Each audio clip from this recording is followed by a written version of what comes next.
The minister decided to do something a little different one Sunday morning. He said, "Today in church I am going to say a single word, and you are going to help me preach. Whatever single word I say, I want you to sing whatever hymn that comes to your mind." The pastor shouted out, "Cross!" Immediately the congregation started singing in unison, "The old rugged cross." The pastor hollered out, "Grace!" The congregation began to sing, "Amazing Grace, how sweet the sound." The pastor said, "Power." The congregation sang, "There is power in the blood." The pastor said, "S." The congregation fell into total silence. Everyone was in shock. They all nervously began to look around at each other, afraid to say anything. Then all of a sudden, way from the back of the church, a little old 87-year-old grandmother stood up and began to sing Memories. Johnny: "Miss, what position makes the ugliest babies?" Teacher: "Ask your parents, Johnny." Two ladies were working on a house. One of them was nailing down siding. She'd reach into her nail pouch, pull out a nail, and either hammer it in or toss it over her shoulder. The other lady, curious, finally asked, "Why do you keep throwing some of those nails away?" The first one replied, "Well, if I pull out a nail and it's pointed toward me, I toss it. Obviously, it's defective. But if it's pointed toward the house, I nail it in." The second lady smacked her forehead and shouted, "You idiot! The ones pointed toward you aren't defective, They're for the other side of the house." When I got married, I was always so incompetent about everything around the house. Cleaning, gardening, mowing the lawn. Finally, my wife asked me, "Honey, why can't you do anything right? Why are you always so incompetent?" I told her the truth. I said, "Honey, it makes you so happy."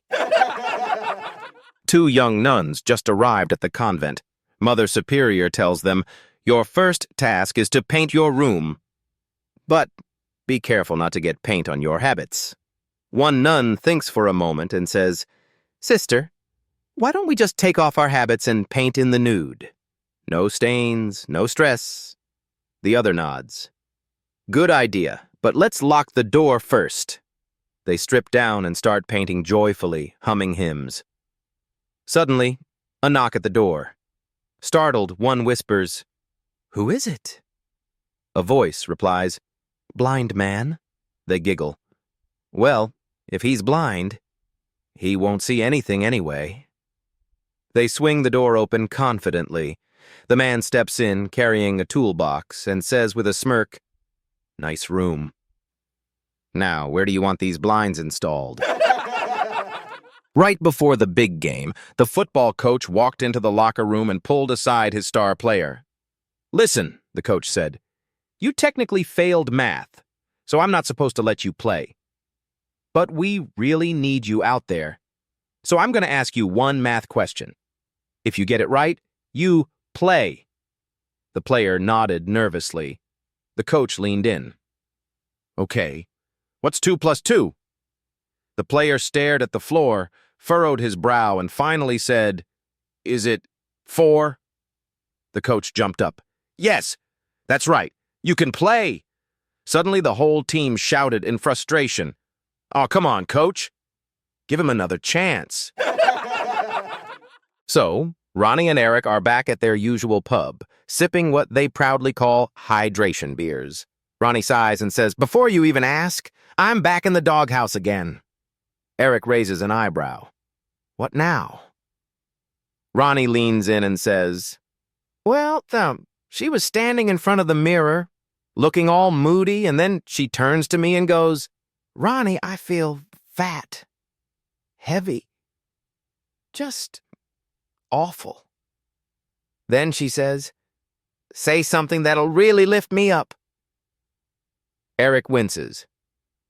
"Oh, no. What did you say?" Ronnie takes a sip of his beer and mutters, "A forklift." A very elegant lady was flying in from Switzerland when she found herself seated next to a kindly old priest. "Excuse me, Father," she whispered. "May I ask a huge favor?" Of course, my child. What troubles you? I bought this ultra-expensive hair removal device, but I've gone way over the duty-free limit. I'm terrified they'll confiscate it at customs. Could you possibly hide it under your cassock? The priest raised an eyebrow. I suppose I could. But you must understand, I cannot tell a lie. Oh, don't worry, Father. You have such an honest face, I'm sure no one will ask you a thing. Reluctantly, he tucked the gadget into the folds of his robe. At customs, the officer asked, "Do you have anything to declare, Father?" The priest replied calmly, "From the top of my head to my waist, I have nothing to declare." The officer squinted. "And from your waist down?" The priest hesitated, then said, "I have a miraculous instrument designed to be used on women, but which has never been used."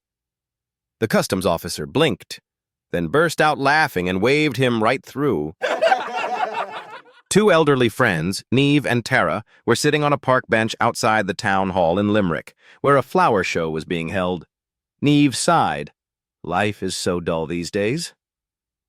For €10, I'd strip off and streak right through that boring flower show. Tara's eyes widened as she pulled out a €10 note. Go on, then. You're on. So Neve shuffled out of her clothes, grabbed a dried flower from a display, and clamped it between her teeth. Then, as fast as her little old legs would carry her, she dashed through the main entrance, completely in the buff. From outside, Tara heard gasps, shouts, then laughter, applause, and even a few wolf whistles. Moments later, Neve emerged beaming, surrounded by cheering spectators. Tara asked in disbelief, "Well, what on earth happened in there?" Still grinning, Neve replied, "I just won €100 for Best Dried Arrangement." Alice was supposed to bake a cake for the church ladies' bake sale, but she completely forgot until the last minute. In a rush, she baked an angel food cake, but when she took it out of the oven, the center had collapsed flat. "Oh dear," she said, "there's no time to bake another one." Thinking quickly, Alice searched around the house for something to fill the sunken center. Her solution? A roll of toilet paper from the bathroom. She plopped it inside, iced it over, and the cake looked absolutely perfect. She hurried it off to the church bake sale, instructing her daughter to be there the moment it opened. Buy that cake and bring it home. But when her daughter arrived, the beautiful cake was already sold. Alice was beside herself. The very next day, she was invited to a friend's house for a bridge game and fancy lunch. At dessert, the same cake appeared on the table. Alice was about to jump up and confess her secret, but before she could speak, one of the ladies exclaimed, "What a beautiful cake!" And the hostess smiled and said proudly, "Thank you. I baked it myself." An old man goes golfing every weekend, but his wife always complains about being left alone. One weekend, he says, "Why don't you come with me?" "I'll teach you how to play." She agrees, and at the first hole, a tricky par 4 with a dog leg, she asks, "Okay, what do I do?" He says, "See that flag way down there, surrounded by that patch of green? You need to hit the ball onto that patch close to the flag." She swings and hits an amazing drive. The ball lands just 3 feet from the hole. The man says, "That was incredible. Great shot." She asks, "So what do I do now?" He replies, "Well, now you have to hit it into the hole." She says, "Why didn't you tell me that first?" A man and his family own a pet duck that mostly stays near their pond, but sometimes wanders into the neighbor's yard. Their neighbor, Mr. Wilson, is a bitter old man who always yells at the kids when this happens. One Saturday, while the family is having a BBQ, the duck flies into Mr. Wilson's yard. Fed up, Mr. Wilson grabs his gun, walks outside, and shoots the duck dead in front of everyone. The children cry, the mother yells, and the father walks over to the fence. "Mr. Wilson, please give us the duck so we can bury him." "No way," says Mr. Wilson. "It's on my property." It's mine now. I'm having it for dinner. They argue for a while until the father finally says, "Fine, let's settle this like men. Below the belt kicks. Last man standing gets the duck, ain't it?" Mr. Wilson agrees. Since it was his idea, the father goes first. He runs across the yard, jumps the picnic table, leaps the fence, and kicks Mr. Wilson square in the groin. Mr. Wilson collapses, writhing in pain, swearing and gasping for breath. After a few minutes, he finally stands up, pale and sweating. "All right," he says through gritted teeth. "Now it's my turn." The father shrugs. "Forget it," he says. "You can keep the duck."